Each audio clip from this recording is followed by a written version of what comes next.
King of England. Today we're here not to pay homage to a pharaoh or a dynasty. Today we're here to inaugurate the very first President of the United States. This is the first time in all of human history. Most of us are a bit confused. What is a president? What is a president? By the end of today, I hope you all will think about that. Right now, I'm going to go back in time just slightly. How did we get to this day? We got to this day through battle, through fatigue, through weary souls. What initiated this day was the Battle of Yorktown, where Cornwallis was defeated. They laid down their arms. The next stop in time would be the Treaty of Paris. The Treaty of Paris, why did it take so long?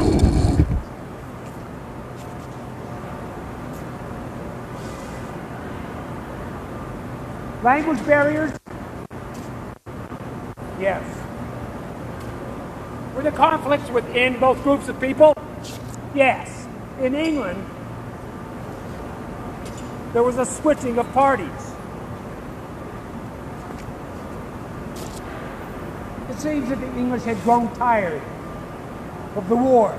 England ruled the world. Why so much of a problem with this little colony? So the Parliament became Whig.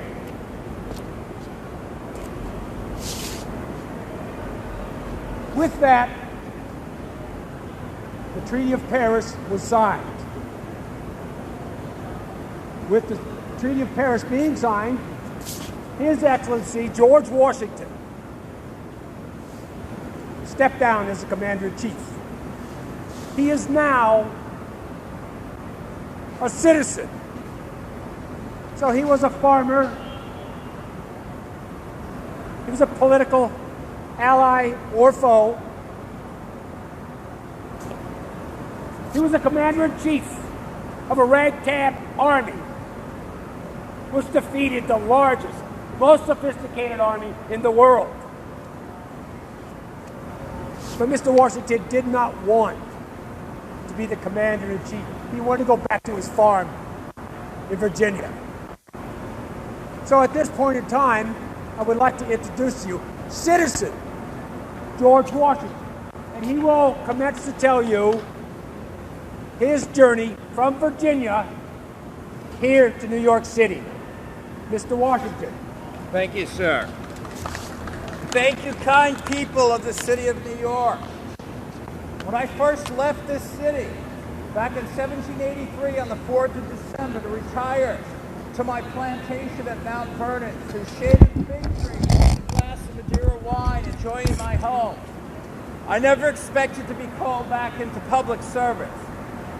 But I was.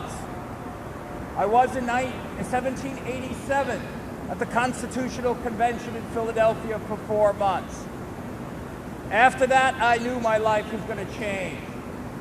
Because over the next 2 years, something strange happened.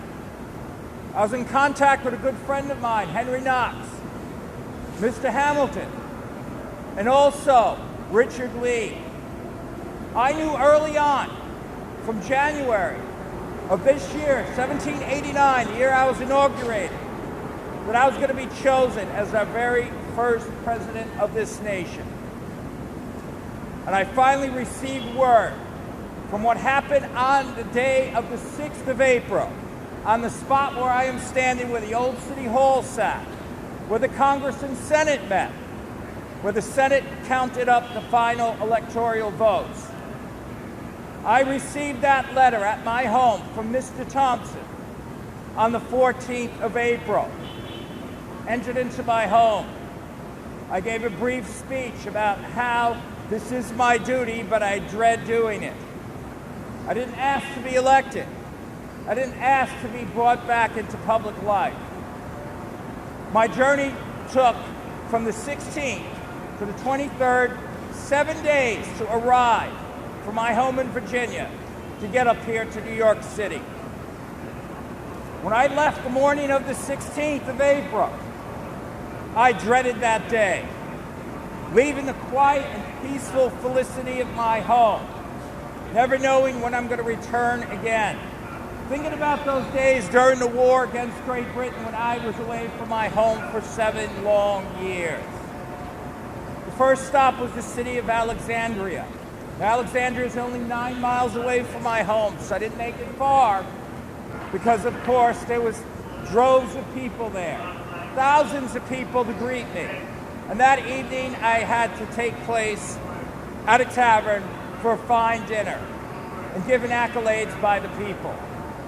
Now, these things are very painful for me. You're dealing with somebody who likes private life, who enjoys his privacy, who doesn't like much of attention. Now, my next stop was Baltimore, Maryland. And from Baltimore, Maryland, of course, I ended up in Wilmington, Delaware. From Delaware, the city of Philadelphia. Now, when I entered the city of Philadelphia, there was this grand arch made of garlands. And there was a strange contraption. I don't know how it was created, but it was created by that wonderful artist, Mr. Peale. And as my horse and I rode underneath that arch, miraculously out of the air, arrived a wreath on my head, a laurel wreath. Why hold this attention? Why give me a laurel wreath? I'm not a Caesar. I'm not a king. What touched me was those 13 young ladies who were dropping flowers at the feet of my horse as we rode through. Now, what really touched my heart is when I entered Trenton, New Jersey.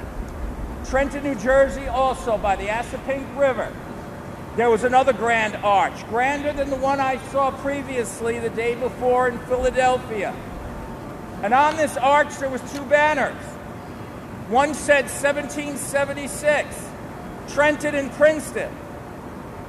Now here I am under different circumstances, under peace, passing through this same area where we defeated the Hessians and where, early January, we defeated the British troops. Our first 2 true victories of the war for independence.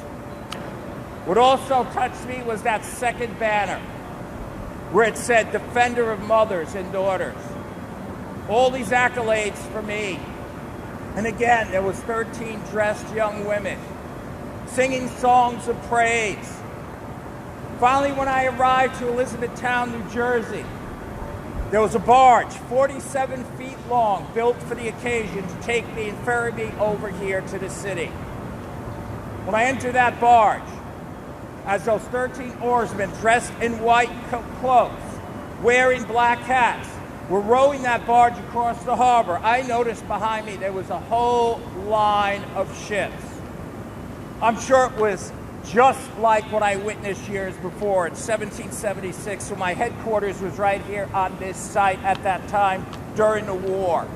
When that harbor was filled up with 365 British warships, that's what this scene looked like that day on the 23rd of April of 1789. The harbor was so choked up with boats that you could probably walk across from here all the way to the Long Island to the village of Brookland. Now, when I passed by the battery, a 13-gun salute from the cannons from that artillery battery were fired.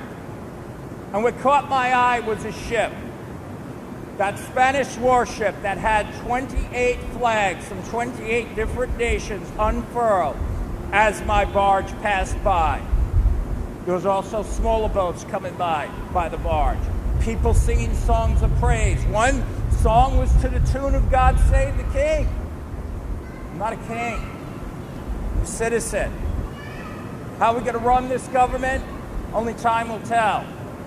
But when I reached the steps of the wharf by Queen Street, I was amazed by how many people were here. There was a coach that arrived, but that coach could not get through here. I want you to imagine this whole area choked up with tens of thousands of people. Every tavern, every place to hold people and board them was all booked up for days. There was not one place for people to stay for this auspicious occasion. I finally arrived at my home, the mansion that used to exist by, I know there is a bridge there now that connects to Long Island and connects to Manhattan, the spot where my presidential mansion was. And I arrived there at 9 p.m. and had dinner alone. Days went by, and of course that morning came on the 30th, 7 days later, when that grand occasion took place where I'm standing right now.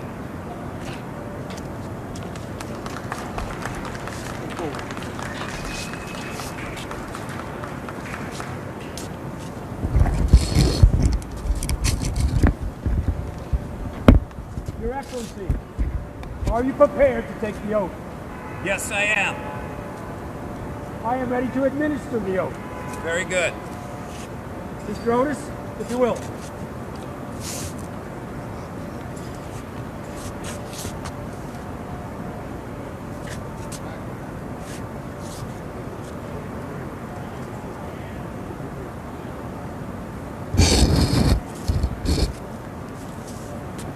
A word to all of you, there was a lot of growing in the country at this point. We were kind of finding our way. As Senator George Washington had mentioned, he spent 8 days coming here. Then what did he do with the rest of the 15 days? It was a meet and greet non-stop. On Cherry Street.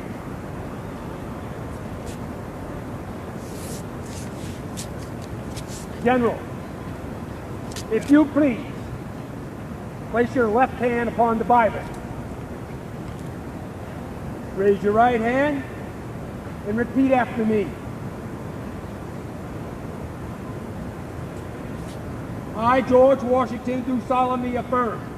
I, George Washington, do solemnly affirm That I will faithfully execute the office of President. I will faithfully execute the office of President Of the United States. of the United States. And will, to the best of my ability, And will, to the best of my ability, preserve, protect, and defend preserve, protect, and defend the Constitution of the United States. the Constitution of the United States. So help me God.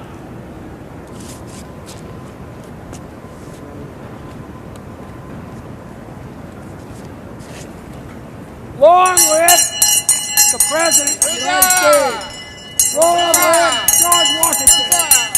Huzzah! Huzzah! Huzzah! George Washington was more than gratified with the congratulations he received from all the institutions, the mayors of the towns, the senators of the new states, and all the other institutions, the presidents of the colleges.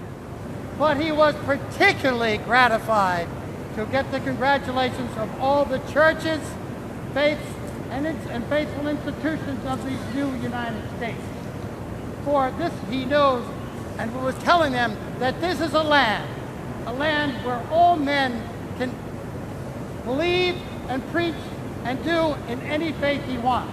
This is truly a nation where there is true independence and a separation of church and state.